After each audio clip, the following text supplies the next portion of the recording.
Hey guys, Edwin here, and today my group talked about Costa Rica and LGBT rights and equality, marriage equality, human rights, all that jazz. And today for our cultural aspects, um, I decided to make a lantern that's traditionally made on Independence Day, September 15th, and traditionally it's with young children and parents who do it together, and they're small lanterns or big lanterns, and they usually designed as a wagon, like if I can say it right, la carreta, the Costa Rican flag, and the Guaria morada, which is a type of orchid, however you say that word, and it is also the Costa Rican national flower. And sorry if the camera keeps moving. So anyway, today we will be making one of those lanterns. So what I did was, luckily someone finished the toilet paper roll, so I went in and dug up the toilet paper roll and basically just put double-sided tape all around it and put blue construction paper. And yeah, so first toilet paper roll, construction paper, and just cut the ends off. Next, you will need green construction paper, or any construction paper at all, but please make your colors matching. Anyways, you will coil up your construction paper like this, and I only have double-sided tape, which actually does come in handy now. So I put it around the coiled paper to stop it from uncoiling. So what you will do now is, if I can get it off, and finally number 3, and hopefully this fits. So you will just stick it in there. Oh, it does fit.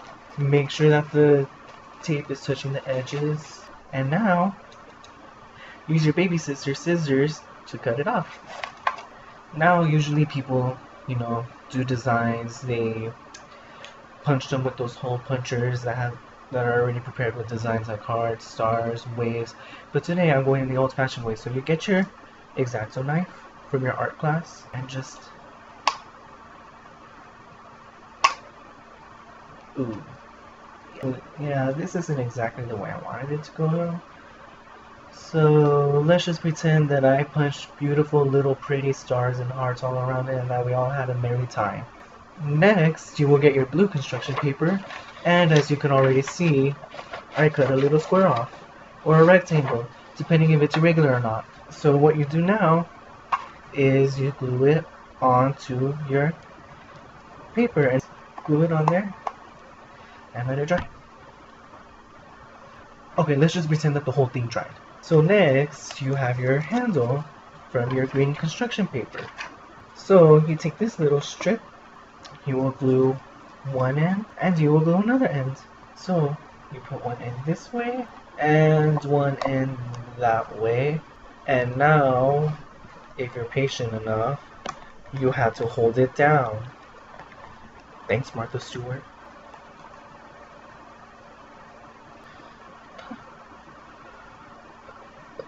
Okay, you will cut out a little door.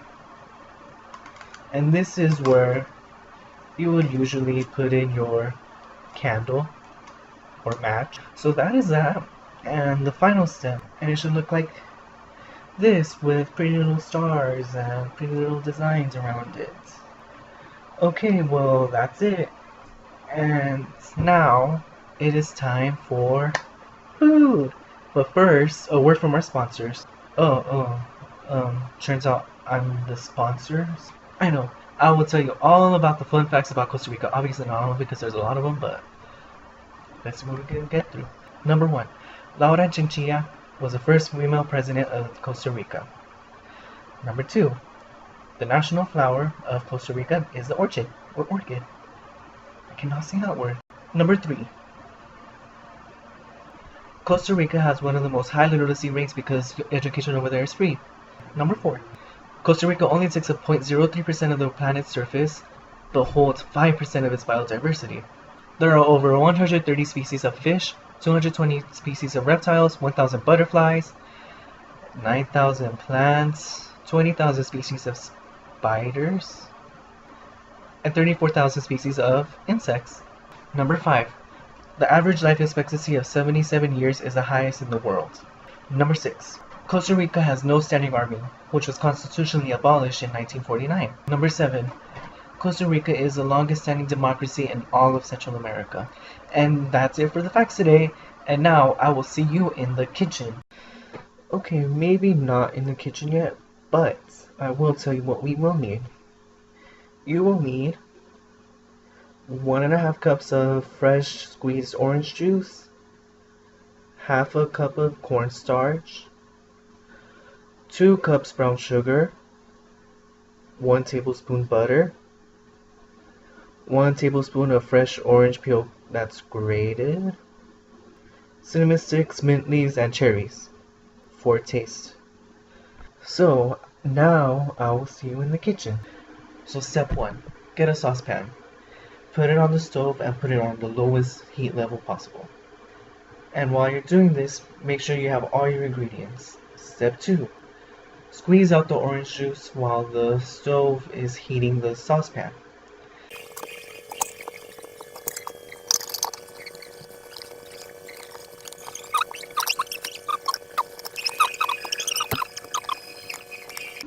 Say hi. Over here. Say hi. Say hi. Hi. I'm helping Freddy.